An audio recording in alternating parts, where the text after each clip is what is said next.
Hi guys, this is Kunal sir. स्वागत करता हूं आपका मैं अपने इस नेक्स्ट वीडियो लेक्चर में। जैसा कि आप लोग पहले से जान रहे हैं कि कॉम्प्लेक्स नंबर का वीडियो लेक्चर सीरीज चल रहा है और उसी क्रम में हम लोग आज modulus of a complex number पढ़ने वाले हैं।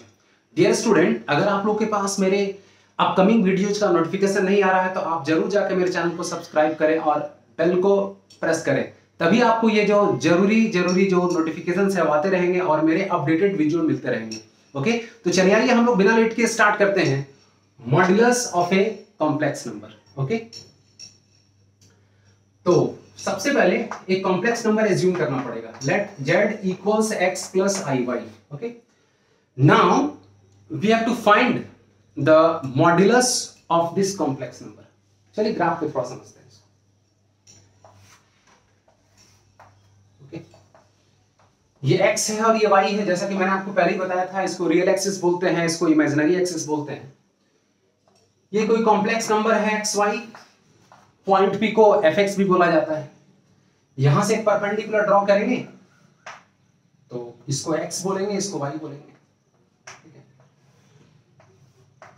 इसको जब इससे हम लोगों ने मिलाया तो ये OP बना।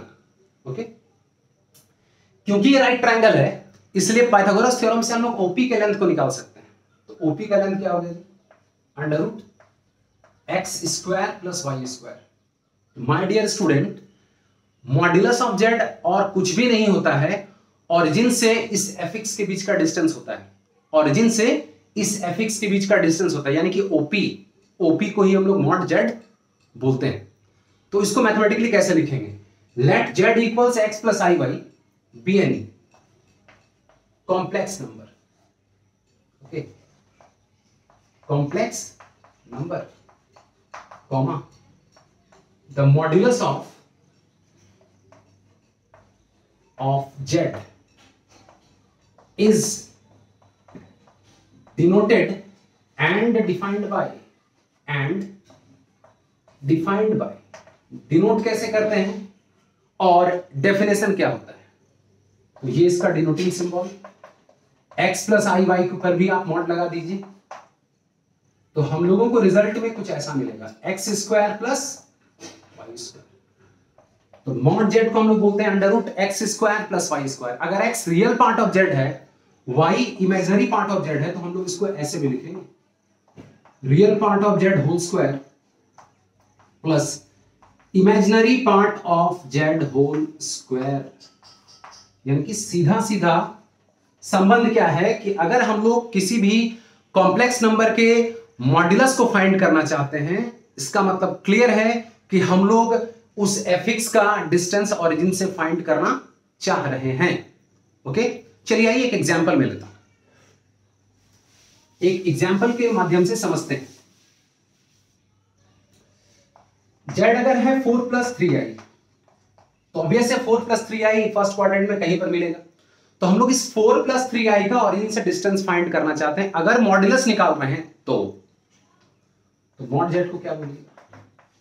मॉड्यूलस ऑफ 4 प्लस 3i that is under root 4 square plus 3 square. Okay, that is 16 plus 9 root 25 that is 5। यानी कि इस कॉम्प्लेक्स नंबर का मॉड्यूलस कितना हो गया? 5 हो गया, मतलब ऑरिजिन से डिस्टेंस हो गई 5। ओके, तो ये तो था कॉम्प्लेक्स नंबर का डेफिनेशन, ये था ग्राफिकल रिप्रेजेंटेशन और ये था एक एग्जांपल। तो चलिए आइए हम लोग अब modulus of a complex number का कुछ प्रॉपर्टी देखते हैं और समझते हैं इसकी प्रॉपर्टी क्या होती है। बहुत ही इंपॉर्टेंट है माय डियर स्टूडेंट। अगर आप लोगों के पास 10 मिनट का समय है तभी आप इस वीडियो लेक्चर को पूरा देखेंगे। अगर समय नहीं तो वॉच लेटर दबाएंगे और फिर बाद में कभी भी फुर्सत मिलने पर देखेंगे। ओके, तो हम लोग क्या करेंगे, इसके प्रॉपर्टीज को देखेंगे। तो माय डियर स्टूडेंट, अगला हम लोगों का टॉपिक है properties of modulus of a complex number. Okay, here the first property क्या है? हम लोग ऐसा एज्यूम कर ले रहे हैं कि z equals x plus i Y कोई कॉम्प्लेक्स नंबर है फिलहाल, जैसा कि हम लोगों ने पहले भी कहा था। ओके, तो इसकी जो फर्स्ट प्रॉपर्टी है, अगर किसी भी कॉम्प्लेक्स नंबर का मैग्नीट्यूड 0 है माय डियर स्टूडेंट, किसी भी कॉम्प्लेक्स नंबर का मैग्नीट्यूड 0 है, मॉड्यूलस 0 है, इसका मतलब है कि वो ऑरिजिन से 0 यूनिट के डिस्टेंस पर है, और इसका मतलब ये क्लियर है कि वो कॉम्प्लेक्स नंबर ऑरिजिन पे बैठा हुआ है, यानी कि वो कॉम्प्लेक्स नंबर ही क्या है, कॉम्प्लेक्स नंबर ही 0 है। इसका मतलब क्या हो गया, उस कॉम्प्लेक्स नंबर का रियल पार्ट और उस कॉम्प्लेक्स नंबर का इमेजिनरी पार्ट दोनों ही 0 है। नहीं, उसका दोनों ही क्या है, 0 है। एग्जाम्पल में तुम ऐसा समझ सकते हो डियर स्टूडेंट, ऐसा समझ सकते हो, ये कॉम्प्लेक्स नंबर होंगे, आप इसका निकालेंगे क्या, मॉड्यूलस, ये 0 ही आएगा, रियल पार्ट भी 0 है और इमेजिनरी पार्ट भी 0 है।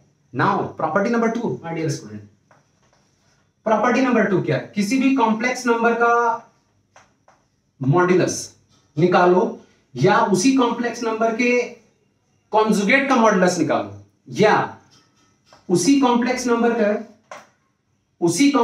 के क्या करना है, नेगेटिव ऑफ जेड का तुम मॉड्यूलस निकालो, ये सब वैल्यू इक्वल ही आएगी।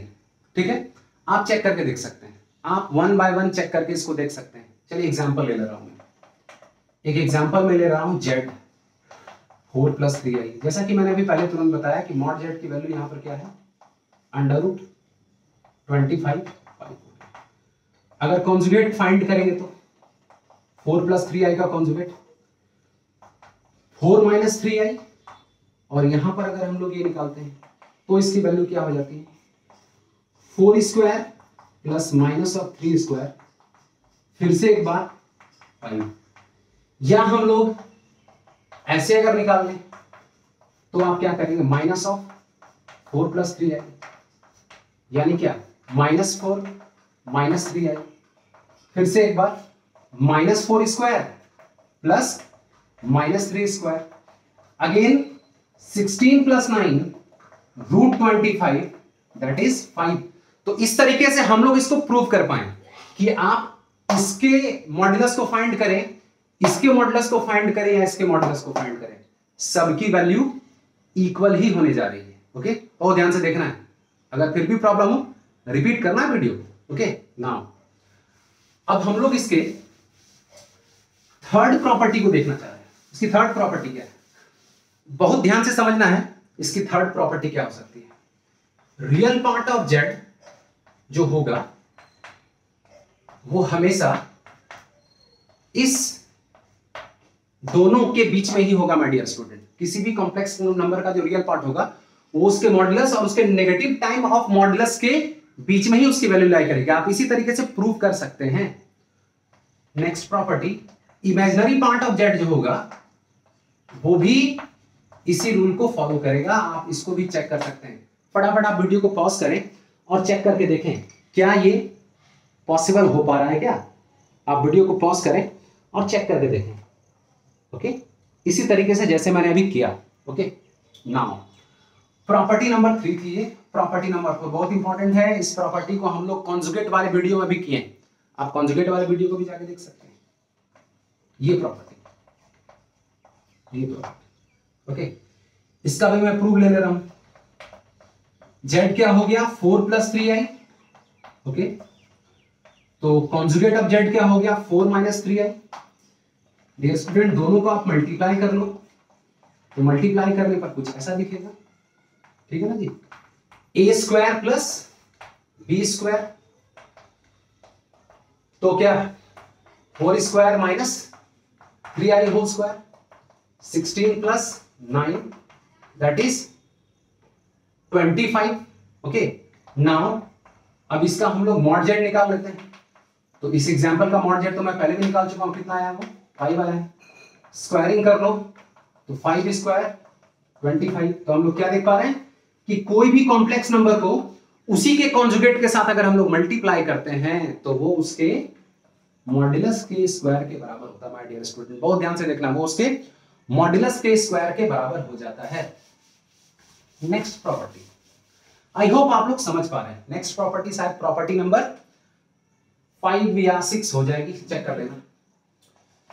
तो दो कॉम्प्लेक्स नंबर के प्रोडक्ट का अगर हम लोग मॉड्यूलस फाइंड करना चाहते हैं, दो कॉम्प्लेक्स नंबर के प्रोडक्ट का अगर हम लोग मॉड्यूलस फाइंड करना चाहते हैं तो ये दोनों अलग अलग मॉड्यूलस के प्रोडक्ट के बराबर होगा, दोनों के अलग अलग मॉड्यूलस ऑफ प्रोडक्ट के बराबर होगा। आप इसी तरह से इसको चेक कर सकते हैं, खुद से चेक कर सकते हैं। प्रॉपर्टी नंबर 7, अगर दो कॉम्प्लेक्स नंबर के डिवीजन का हम लोग मॉड्यूलस फाइंड करना चाहते हैं, दो कॉम्प्लेक्स नंबर को डिवाइड करने के बाद उसके मॉड्यूलस को फाइंड करना चाहते हैं, तो दोनों के अलग अलग मॉड्यूलस के डिवीजन के रिजल्ट के बराबर होता है। माय डियर स्टूडेंट, बहुत ध्यान से देखने का है, दोनों के अलग अलग मॉड्यूलस के डिवीजन के रिजल्ट के बराबर होता है। ये भी बड़ा इंपॉर्टेंट प्रॉपर्टी है। इन सारे प्रॉपर्टी से हम लोग डिफरेंट डिफरेंट क्वेश्चन को सॉल्व करते हैं, चाहे वो जीमेंस का एग्जाम हो, एडवांस का एग्जाम हो या क्लास 11 हो। Okay, next property, modulus of Z1 plus Z2 whole square, इसकी वैल्यू को क्या हम लोग लिख सकते हैं? Modulus of Z1 whole square, modulus of Z2 whole square. Okay, modulus of Z1 whole square, modulus of Z2 whole square plus twice of real part of Z1 into Z2 का conjugate. तो इसी तरीके से आप Z1 Z2 दो अलग अलग complex number assume करके आप इस फॉर्मूला को खुद से प्रूव कर सकते हैं। ये आपका एक टास्क हो गया, खुद से करें इसको। इसी में नेक्स्ट प्रॉपर्टी है Z1 minus Z2 whole square, तो इसको आप क्या कीजिएगा, Z1 square plus Z2 square minus twice of real part of Z1 into Z2 के बाद। अगर आपको प्रॉब्लम है तो मैं इसमें से एक प्रॉपर्टी प्रूव कर सकता हूं। ओके, एक प्रॉपर्टी मैं प्रूव करूंगा, तब तक आप वीडियो को पॉज करके देखिए, समझिए, फॉर्मूला को लर्न कीजिए। ये फॉर्मूला बड़े काम का है, चाहे वो किसी भी एग्जाम के प्रिपरेशन में लगे हो। मैं इसमें से एक फॉर्मूला कर दे रहा हूं आपके लिए, फर्स्ट वाला फॉर्मूला मैं कर दे रहा हूं आपके लिए। ओके, फर्स्ट वाला फॉर्मूला प्रूव कर दे रहा हूं। लेट, चलिए, Z1 को हम लोग एज्यूम कर ले रहे हैं 1 प्लस आई, Z2 को हम लोग एज्यूम कर ले रहे हैं 1 माइनस आई। ओके, फर्स्ट वाला फॉर्मूला, तो Z1 प्लस Z2 मैं निकाल ले रहा हूं, तो Z1 प्लस Z2 क्या हो जाएगा, 1 प्लस आई प्लस 1 माइनस आई। ओके, ऐड कर लो, 2 आएगा, सही है ना। आप अगर इसके मॉड को फाइंड करेंगे तो मॉड भी 2 आएगा। अगर आप इसको स्क्वायर करोगे, क्या करोगे, स्क्वायर करोगे तो लेफ्ट हैंड साइड के वैल्यू को फाइंड कर लोगे, तो वैल्यू क्या हो गया, 4 हो गया। ओके, राइट साइड के लिए, राइट साइड का क्या है, mod Z1 square mod Z2 square minus plus twice of real part of Z1 into Z2 पे कॉन्जुगेट, इसकी वैल्यू 1 प्लस आई के मॉड्यूलस का स्क्वायर, 1 माइनस आई के मॉड्यूलस का square, twice of real part of 1 plus I, और ये 1 minus आई पे conjugate लग गया जी। आई होप आप लोग समझ पा रहे हैं। इसकी वैल्यू हो जाएगी 1 प्लस 1 पे स्क्वायर, फिर से इसमें भी शायद वैसा ही 1 प्लस 1 पे स्क्वायर, और यहां twice of real part of 1 plus I, और 1 माइनस आई का कॉन्जुगेट तो 1 प्लस आई ही होता है, तो 1 प्लस आई यहां पर हम लोग ऐसा कर देंगे। नहीं समझ आ रहा, वीडियो को रोकिए फिर देखिए, ठीक है। चलिए, लेफ्ट हैंड साइड का रिजल्ट 4 आया था, आप लोग याद रखेंगे। ओके, इसकी वैल्यू को हम लोग क्या बोलेंगे, 2 स्क्वायर, रूट 2 स्क्वायर 2, फिर से रूट 2 स्क्वायर 2, और ये क्या हो जाएगा, twice of real part of ये a plus B into A minus B, A plus B into A minus B, क्या बन जाएगा, ये बन जाएगा A square minus B square, 2 plus 2 4, real part of 1 minus of ये क्या, आई स्क्वायर की वैल्यू क्या होती है, आई स्क्वायर की वैल्यू होती है -1।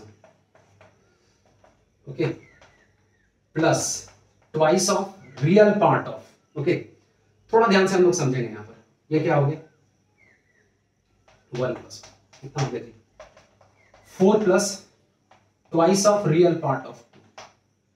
तो अगर ये रियल पार्ट ऑफ 2 है, सॉरी यहां पे कुछ प्रॉब्लम हो गया, यहां पर एक प्रॉब्लम हो गया थी, यहां पर a plus B into A plus B था, तो ये क्या हो जाना है, यहां पर थोड़ा सा मिस्टेक, क्या कर लेंगे इसको हम लोग, यहां पर a प्लस बी ये होल स्क्वायर हो जाएगा, ठीक है।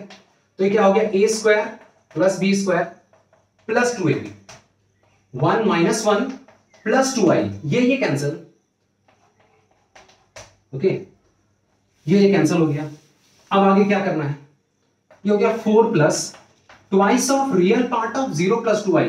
तो अगर ये कॉम्प्लेक्स नंबर है और यहां पे लिखा हुआ है 0 प्लस 2i, तो आप थोड़ा सा ध्यान से देखेंगे कि इसमें रियल पार्ट में क्या लिखा हुआ है my dear student. Real part में क्या लिखा हुआ है? रियल पार्ट में यहां पे लिखा हुआ है 0। इसका मतलब इसका रियल पार्ट क्या हो गया? 0 हो गया, यानी कि 4।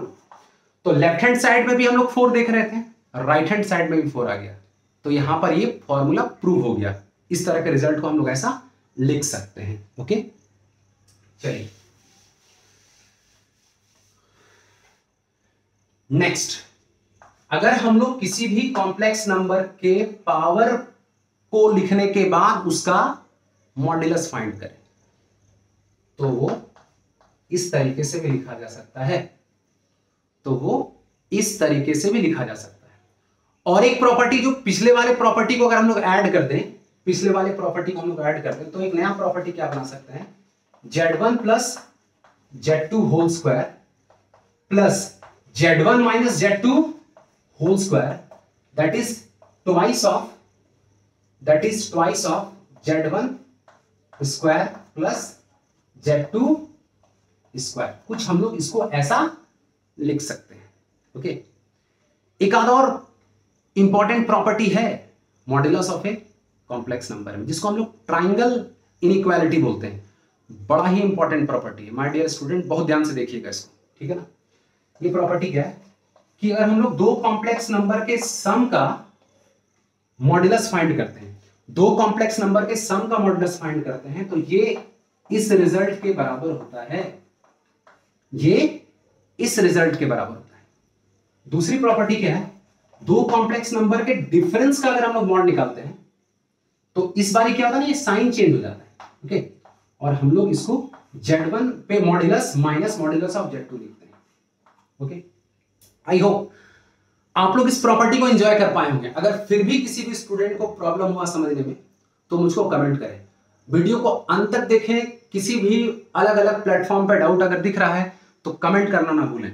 और हाँ, अगर आप लोगों ने मेरे चैनल को सब्सक्राइब नहीं किया है तो माय डियर स्टूडेंट चैनल को तुरंत सब्सक्राइब करें, क्योंकि आने वाले अपडेटेड वीडियो से आप रह ना जाए। ओके, तब तक के लिए this is Kunal sir signing off. Thank you.